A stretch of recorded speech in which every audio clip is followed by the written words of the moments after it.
Ladies and gentlemen, welcome to Talk Spicy.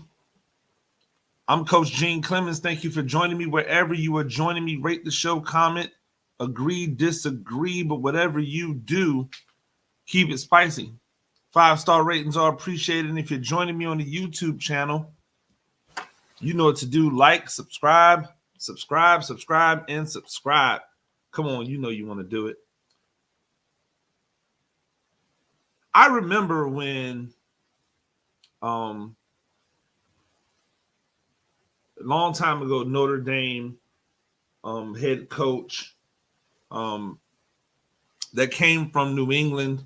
And again, I just had this in my head, and now the name just Charlie Weiss, excuse me. Charlie Weiss. I remember when Charlie Weiss took another coach's players and was able to win a lot of games in a short amount of time at Notre Dame. And they gifted him with this, I believe it was a 10-year contract extension. And I remember even back then, I was like, what the heck? Like, why would you give this dude who's clearly winning with the players that another coach recruited a 10-year extension without seeing him win with his own kids? And of course, you know how that ended. Charlie Weiss was not a good head coach, was not built for the head coaching game, is not, has not, will never be a good recruiter of talent, and quite honestly, isn't very good at evaluating talent, because some of the guys that he brought in as the head coach there and other places, they just weren't that great. But he was given a 10-year contract, and I don't remember anybody batting an eye at it. I don't remember there being so much backlash. I don't even remember people like making fun of the move when it was done until after it was over. And then people retroactively look back at it. This is the time of year. It's the most wonderful time of year for some. It's one of the worst times of year for other coaches. See, because here's what happens. When a coach gets fired from a job, yes, he collects a pretty big check normally, if his buyout is whatever. Check that's, for you and I would be generational money if we spent it correctly. It's generational money for them.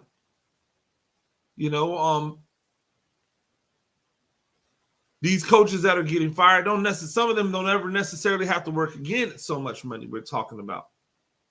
But once that coach gets fired, now every big name coach or every coach at a big school, every coach that's winning a lot, their name gets bountied about for different jobs.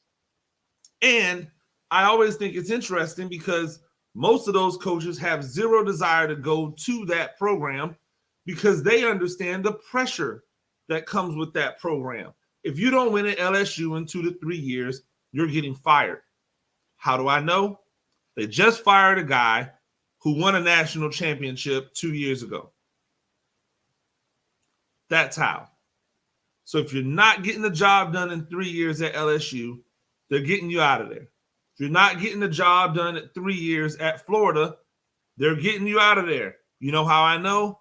They just got rid of a coach who had double-digit wins in his first 2 seasons, 8 wins in his third season, and is having a bad year this year, and they said, peace out, homie. So these coaches at these other programs, they don't want to go to Florida.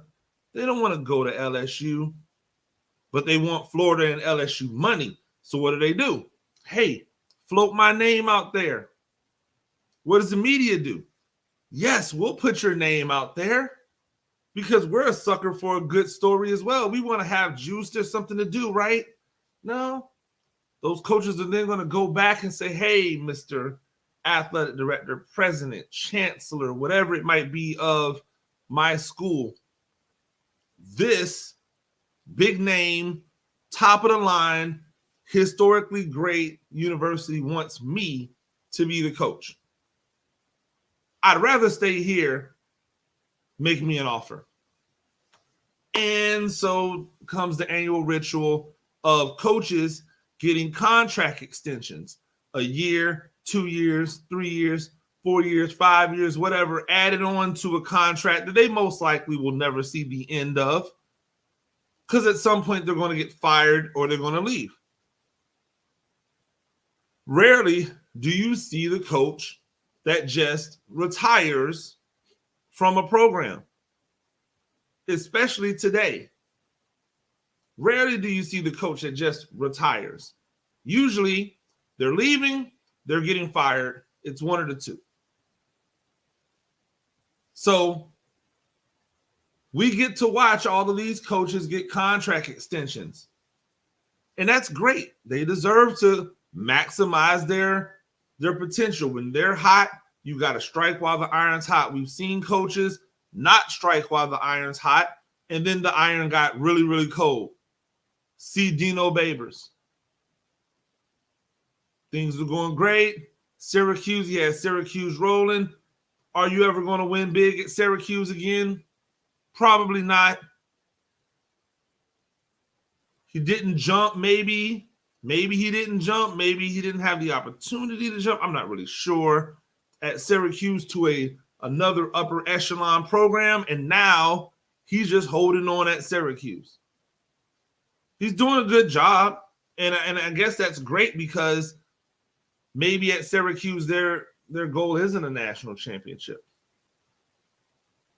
Maybe it's not even an ACC championship. Maybe they just want a program they can be proud of and a program that's competitive. And if that's the case, great.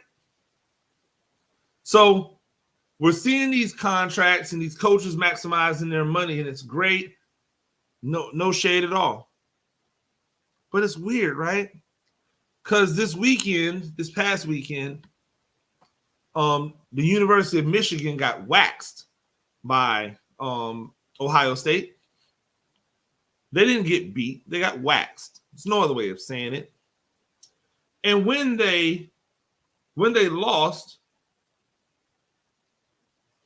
people started coming at Mel Tucker as if he was out there tackling and passing and catching and blocking. Man, they had so much vitriol for Mel Tucker. You know why? Because Mel Tucker signed the contract extension. It's because he signed the contract extension to stay at Michigan. They said that the offer was a 10-year, $95 million extension that would make him the second highest paid coach in football behind Nick Saban. That's huge at Michigan State. It's huge. We know they have the money. We know that they have the money because they're Michigan State. I mean, they're a Big Ten school. Big Ten network's very profitable for every school in the Big Ten. But rarely have you ever seen Black coaches get this type of money. I thought it was really strange that all of a sudden people went out of their way to really clown Mel Tucker for the loss. Not to clown Michigan State football for the loss, but to specifically clown Mel Tucker for the loss. To try to make it seem as if Michigan spent their money wrong. To try to make it seem as if Mel Tucker wasn't being courted by all of the major high-level programs in the nation. One game. That's all it took for them to start scrutinizing the money. Steve Sarkisian took over at Texas. They paid him all the money in the world. Took them quite a few games before they started going, man, I don't know about this Steve Sarkisian. Jimbo Fisher's been down at Texas A&M stealing money for how many years now? How many conference titles do they have at Texas A&M? How many times have they made the college football playoff? You don't pay somebody $100 million to not get you a conference title. You don't pay somebody $100 million to not get you to the college football playoff. That's what Jimbo Fisher's done. Nothing. And not a peep. People aren't clowning him or clowning them when they get beat by teams they have no business losing to, because the money that they generated at school says we should be able to beat all of the teams beneath these 3 or these 4. Well, we should be duking it out with them. They've got just as much money as Alabama. They got just as much money as Georgia. Texas A&M is sitting on bread. They're selling out that stadium. There's 100 million people in that stadium every week. You do the math on it. You do the math on it. And tell me that they're not on the same level when it comes to the money. They all revenue share the SEC money. Come on. But nobody said anything about Jimbo Fisher, right? That's okay. I digress. It was just announced that James Franklin, a black man, I know it might catch some of y'all off guard, but yes, a black man. James Franklin gets a contract extension, 10 years with Penn State. James Franklin, who's done a great job at Penn State. James Franklin, who has brought back respectability to a program that was marred in the worst scandal outside of what happened with the gymnast, which I don't even really know if it was specifically attached to a college, but outside of that, the worst scandal in college football. A scandal that in my opinion, ultimately killed the coach, like killed his legacy, broke his heart. Now he's no longer with us. I look at these things and it's not surprising to me, because James Franklin brought a program back from death. Have they won a national title? No. Have they been in national prominence? Yes. Has he done a good job? Yes. Has he recruited quarterbacks well? No. No, not really. But when have they ever? When has Penn State ever had elite level quarterback play? Ever. And now with the transfer portal, does he really have to recruit one out of high school? He can find one that's just caught in a situation where there's too many quarterbacks. Just go down to Georgia, see which one of those quarterbacks not going to play because there's a quarterback winning too much in front of him, and go get that guy. I digress. My point is that people started banging on this contract extension from this black man immediately. Yet nobody said anything. Liberty just gave Hugh Freeze a contract extension. And Hugh Freeze just had his worst year at Liberty. He is getting $4 million, and I'm not pocket watching. Congratulations. But he's getting $4 million a year at Liberty.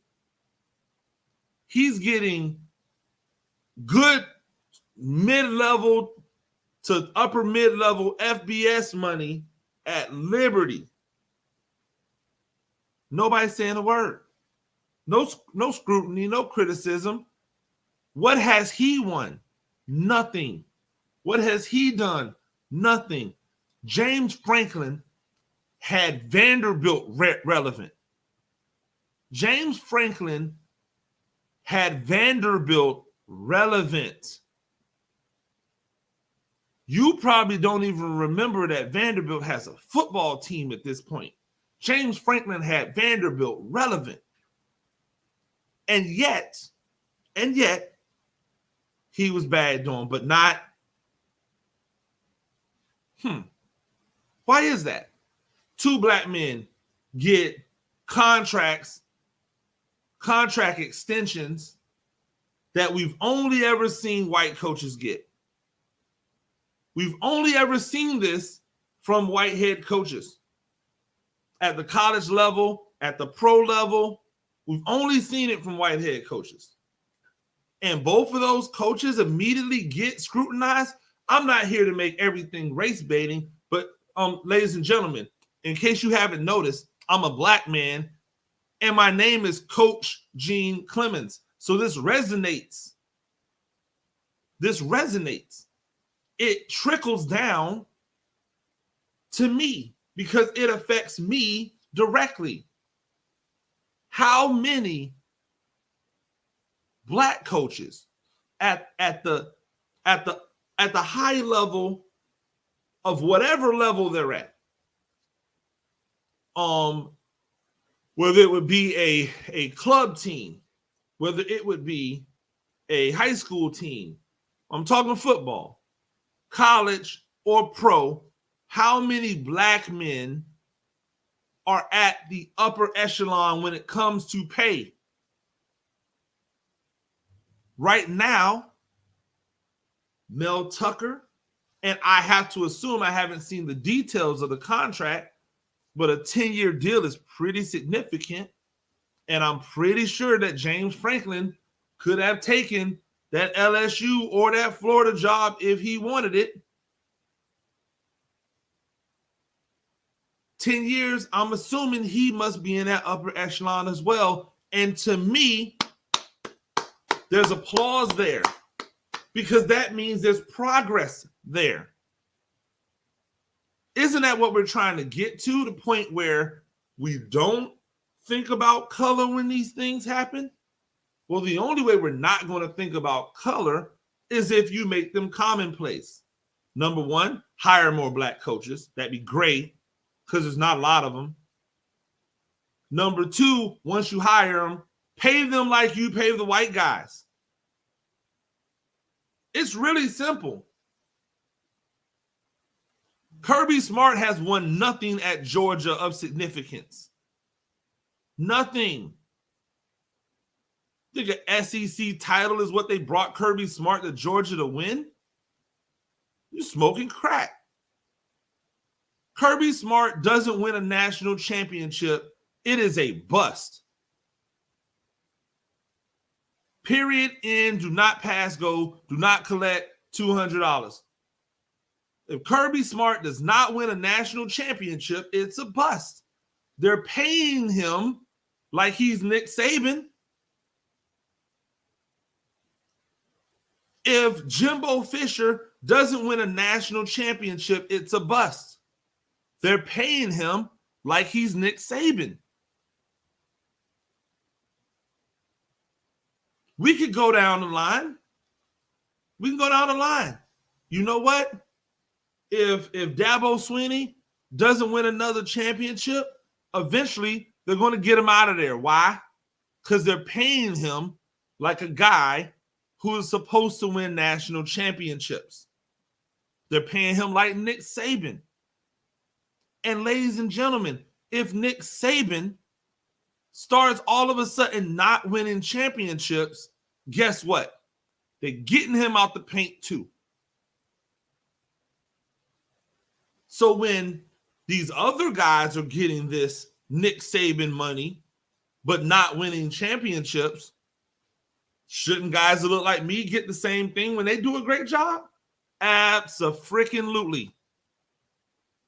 Absolutely they should. What are we talking about here? Yet all I keep seeing pop up in the Twitterverse is criticisms and ridicules and mockings. And not one of you have ridiculed or criticized or mocked Jimbo Fisher, at least not on my timeline. And I follow people who follow sports religiously. People follow me, follow sports religiously. I'm not here for the random follows. I'm not here for the everybody in the world follow me so I can have 10,000 Twitter followers. That would be great. It would be great to have 10,000, 20,000, 30,000 Twitter followers. Cool. It's great to have 100,000 followers.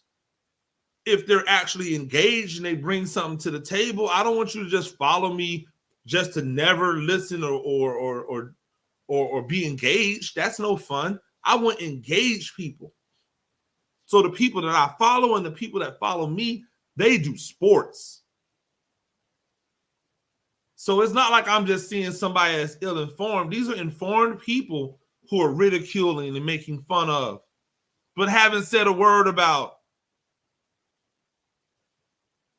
We know that the jokes will eventually come, but why do they come so fast for my people? Why do they come so fast for the guys that look like me? I ain't mad. I'm just asking the question. And I'm sorry, but I won't just be quiet on it just because you get tired of hearing about race. You want me to stop talking about race stuff? Then stop doing stuff that makes me talk about race stuff. Like ridiculing black coaches when they get contract extensions on the level of their white contemporaries. Period. End. I want to be valued that way. Right? I want to be valued that way. I don't, as a high school coach, and if I ever go back into the college ranks, I want to be valued that way. I don't want to make peanuts just because somebody says that I should be thankful to have the job. No, I want to be valued the same way that these other coaches are being valued. I bring something to the table. It's not just how much I care about the kids and my intellect and my football acumen. It's my ability to bring whatever. Like I bring that value. I want to be paid for that value. The same way Mel Tucker wanted to be paid for that value, and the same way James Franklin wanted to be paid for that value, the same way Hugh Freeze got paid for that value, and the same way Jimbo Fisher and Kirby Smart and so on and so forth. And so you go down on a list of coaches who are all getting paid ridiculous amounts of money to coach football in college that are not being ridiculed when they lose. They're not. When Ohio State got beat by Oregon at home, and it wasn't really a close game, they just got dominated by Oregon at home, nobody ridiculed Day. Nobody said, oh my gosh, what is Ohio State doing with Jason Day? Ladies and gentlemen, he hasn't won anything. Ohio State is not Big Ten championships. Ohio State is national championships. And if you're not winning a national championship, you're not getting it done. I don't understand. Guess what? Mel Tucker, because he's getting this money, James Franklin, because he's getting this money, they should be held to that standard as well now. Right? They should also be allowed to exist in a world where they get a chance to prove they're worth that money and not be ridiculed a week after or a day after or 15 minutes after signing the contract, because that's ridiculous. Ladies and gentlemen, that's Talk Spicy. I'm Coach Gene Clemens. Thank you for joining me. Rate the show, comment, agree, disagree, but whatever you do, keep it spicy. 5-star ratings are appreciated. If you're joining me on the YouTube channel, you know what to do. Tomorrow, I will be here bright and early for a little bit of Thanksgiving session. So come make sure you join me tomorrow. Make sure you check it out. Until next time, peace.